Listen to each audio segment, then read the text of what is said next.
ವೀಕ್ಷಕರೆಲ್ಲರಿಗೂ ನಮ್ಮ ವಾಹಿನಿಯ ದಿನ ಭವಿಷ್ಯ ವಿಶೇಷ ಕಾರ್ಯಕ್ರಮಕ್ಕೆ ಸ್ವಾಗತ. ಇವತ್ತಿನ ಈ ವಿಡಿಯೋದಲ್ಲಿ ನಾವು ವರ್ಷ 2025ರ ಜುಲೈ ತಿಂಗಳಿನ 12 ಮತ್ತು 13ನೇ ತಾರೀಕಿನ ದಿನಗಳ ಮೇಷರಾಶಿಯ ದೈನಿಕ ಫಲಗಳನ್ನು ತಿಳಿದುಕೊಳ್ಳಲಿದ್ದು, ಇಲ್ಲಿ ಈ 2 ದಿನಗಳು ಮೇಷರಾಶಿಯ ಜಾತಕದವರ ಪಾಲಿಗೆ ಹೇಗೆ ಸಾಬೀತಾಗಲಿವೆ ಅನ್ನೋದೆಲ್ಲವನ್ನ ವಿಸ್ತಾರ ರೂಪದಲ್ಲಿ ಅರಿತುಕೊಳ್ಳೋಣ. ಅದಕ್ಕೂ ಮುನ್ನ ನಮ್ಮ ವಿನಂತಿ ಎಂದರೆ, ನೀವಿನ್ನೂ ನಮ್ಮ ಚಾನೆಲ್ ಸಬ್ಸ್ಕ್ರೈಬ್ ಮಾಡಿಲ್ಲವೆಂದರೆ ಈ ಕೂಡಲೇ ನಮ್ಮ ಚಾನೆಲ್ ಸಬ್ಸ್ಕ್ರೈಬ್ ಮಾಡಿ. ಜೊತೆಗೆ ನಮ್ಮ ಎಲ್ಲ ವಿಡಿಯೋಗಳ ಅಪ್ಡೇಟ್ಸ್ಗಳಿಗಾಗಿ ಸಬ್ಸ್ಕ್ರೈಬ್ ಬಟನ್ ಪಕ್ಕದಲ್ಲಿರುವ ಬೆಲ್ ಐಕಾನ್ ಬಟನ್ ಕೂಡ ತಪ್ಪದೇ ಕ್ಲಿಕ್ ಮಾಡಿ. ವೀಕ್ಷಕರೇ, ಇಲ್ಲಿ ಮೊದಲಿಗೆ ಜುಲೈ ತಿಂಗಳಿನ 12ನೇ ತಾರೀಕಿನ ದಿನದ ಮೇಷರಾಶಿಯ ದೈನಿಕ ಫಲಗಳನ್ನು ತಿಳಿದುಕೊಳ್ಳುವುದಾದರೆ, ಈ ದಿನದಂದು ಚಂದ್ರದೇವನು ಮಕರ ರಾಶಿಯ ಮೂಲಕ ನಿಮ್ಮ ಕರ್ಮಕ್ಷೇತ್ರದಲ್ಲಿ ಗೋಚರಿಸಲಿದ್ದಾನೆ.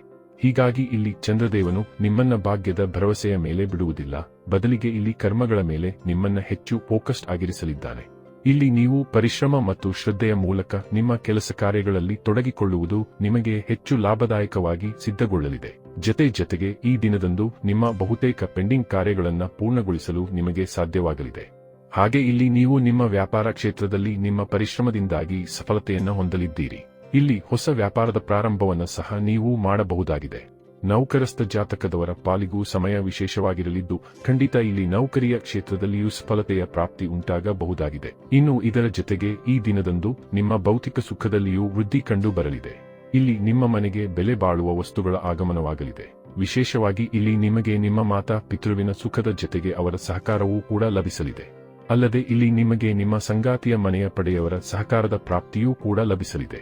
ಇನ್ನು ಲವ್ ರಿಲೇಶನ್ಶಿಪ್ ಮತ್ತು ಮ್ಯಾರಿಡ್ ಲೈಫ್ ಕೂಡ ಶುಭ ಫಲಗಳಿಂದ ಕೂಡಿರಲಿದ್ದು, ಖಂಡಿತ ನಿಮ್ಮ ಸಂಬಂಧಗಳಲ್ಲಿ ಮಧುರತೆಯ ಪ್ರಾಪ್ತಿ ಉಂಟಾಗಲಿದೆ. ಇಲ್ಲಿ ನಿಮಗೆ ನಿಮ್ಮ ಸಂಗಾತಿಯ ಭರಪೂರ ಸಹಕಾರ ಲಭಿಸಲಿದ್ದು, ಹೀಗಾಗಿ ಇಲ್ಲಿ ನೀವು ಮಾನಸಿಕ ರೂಪದಲ್ಲಿ ಹೆಚ್ಚು ಸದೃಢತೆಯನ್ನು ಅನುಭವಿಸಲಿದ್ದೀರಿ. ಇಲ್ಲಿ ಮನೆ ಪರಿವಾರದಲ್ಲಿಯೂ ಹರ್ಷದಾಯಕ ವಾತಾವರಣ ನೆಲೆಗೊಳ್ಳಲಿದ್ದು, ಪರಿವಾರ ಸದಸ್ಯರ ಮಧ್ಯದಲ್ಲಿ ಏಕತೆ ಇರಲಿದೆ. ವಿಶೇಷವಾಗಿ ಇಲ್ಲಿ ನಿಮಗೆ ಮಾತಾಪಿತೃವಿನ ಸುಖದ ಪ್ರಾಪ್ತಿ ಉಂಟಾಗಲಿದ್ದು, ಇದು ನಿಮ್ಮ ಆತ್ಮವಿಶ್ವಾಸದಲ್ಲಿ ವೃದ್ಧಿಯನ್ನುಂಟು ಮಾಡಲಿದೆ. ಇನ್ನು ಇದರ ನಂತರದಲ್ಲಿ ಇಲ್ಲಿ ಜುಲೈ ತಿಂಗಳಿನ 13ನೇ ತಾರೀಕಿನ ದಿನದ ಮೇಷರಾಶಿಯ ದೈನಿಕ ಫಲಗಳನ್ನು ತಿಳಿದುಕೊಳ್ಳುವುದಾದರೆ, ಈ ದಿನದಂದು ಕೂಡ ಚಂದ್ರದೇವನು ಭಾಗಶಃ ಮಕರ ರಾಶಿಯ ಮೂಲಕ ನಿಮ್ಮ ದಶಮ ಭಾವದಲ್ಲಿ, ಅಂದರೆ ನಿಮ್ಮ ಕರ್ಮ ಕ್ಷೇತ್ರದಲ್ಲಿ ಗೋಚರಿಸಲಿದ್ದಾನೆ. ಹೀಗಾಗಿ ಈ ದಿನವೂ ಕೂಡ ಸಹ ನಿಮ್ಮ ಪಾಲಿಗೆ ಖಂಡಿತ ಉತ್ತಮವಾಗಿ ಸಾಬೀತಾಗಲಿದೆ. ಈ ದಿನದ ಪ್ರತಿಯೊಂದು ಕ್ಷಣವೂ ಕೂಡ ನಿಮ್ಮ ಪಾಲಿಗೆ ವಿಶೇಷವಾಗಿ ಸಾಬೀತಾಗಲಿವೆ. ಇಲ್ಲಿ ನಿಮ್ಮ ಪ್ರತಿಯೊಂದು ಪೆಂಡಿಂಗ್ ಕಾರ್ಯಗಳು ಕೂಡ ವೇಗದ ಗತಿಯಿಂದ ಸಂಪನ್ನಗೊಳ್ಳಬಹುದಾಗಿವೆ. ಕಾರಣ, ಈ ದಿನದಂದು ಕೂಡ ನೀವು ಖಂಡಿತ ನಿಮ್ಮ ಕರ್ಮದ ಮೇಲೆ ನಂಬಿಕೆ ಇಟ್ಟು ಮುನ್ನಡೆಯಲಿದ್ದೀರಿ.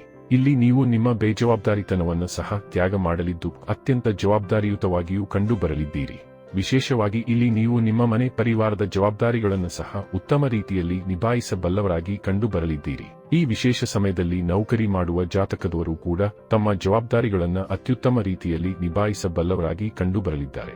ಈ ವಿಶೇಷ ಅವಧಿಯಲ್ಲಿ ನೌಕರಸ್ಥ ಜಾತಕದವರ ಪಾಲಿಗೆ ಪ್ರಮೋಷನ್, ಇನ್ಕ್ರಿಮೆಂಟ್ ಯೋಗಗಳು ಕೂಡ ನಿರ್ಮಾಣವಾಗಬಹುದಾಗಿವೆ. ಇಲ್ಲಿ ಸ್ಟಾಕ್ ಮಾರ್ಕೆಟ್, ಕಮೋಡಿಟಿ ಸೆಕ್ಟರ್ನಲ್ಲಿಯೂ ಭರಪೂರ ಲಾಭದ ಪ್ರಾಪ್ತಿ ಉಂಟಾಗಲಿದೆ. ಇಲ್ಲಿ ನಿಮ್ಮ ಭೌತಿಕ ಸುಖದಲ್ಲಿಯೂ ವೃದ್ಧಿ ಕಂಡು ಬರಲಿದೆ.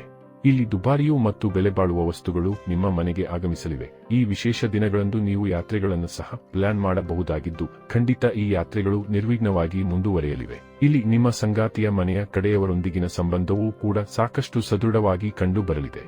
ಇಲ್ಲಿ ನೌಕರಿ ವಂಚಿತ ಜಾತಕದವರ ಪಾಲಿಗೂ ಈ ಸಮಯ ಉತ್ತಮವಾಗಿರಲಿದ್ದು, ಇಲ್ಲಿ ನೌಕರಿ ವಂಚಿತರು ಪ್ರಯತ್ನಿಸುವಿರಾದರೆ ಖಂಡಿತ ಉತ್ತಮ ನೌಕರಿಯ ಪ್ರಾಪ್ತಿ ಉಂಟಾಗಲಿದೆ. ಒಟ್ಟಾರೆಯಾಗಿ ಇಲ್ಲಿ ಈ 2 ದಿನಗಳು ನಿಮ್ಮ ಪಾಲಿಗೆ ಲಾಭದಾಯಕವಾಗಿ ಸಾಬೀತಾಗಲಿದ್ದು, ತಪ್ಪದೇ ಈ ಸಮಯದ ಸದುಪಯೋಗ ಪಡೆದುಕೊಂಡು ಮುನ್ನಡೆಯಬೇಕು. ವೀಕ್ಷಕರೇ, ಇದು ಈ 2 ದಿನಗಳ ಮೇಷರಾಶಿಯ ಫಲಗಳ ಸಂಪೂರ್ಣ ಮಾಹಿತಿ.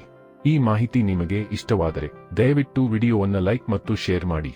ಹಾಗೆ ಚಾನೆಲ್ ಸಬ್ಸ್ಕ್ರೈಬ್ ಮಾಡುವುದರೊಂದಿಗೆ ನಿರಂತರ ವಿಡಿಯೋ ಅಪ್ಡೇಟ್ಸ್ಗಳಿಗಾಗಿ ತಪ್ಪದೇ ಪಕ್ಕದ ಬೆಲ್ ಐಕಾನ್ ಬಟನ್ ಕೂಡ ಕ್ಲಿಕ್ ಮಾಡಿ.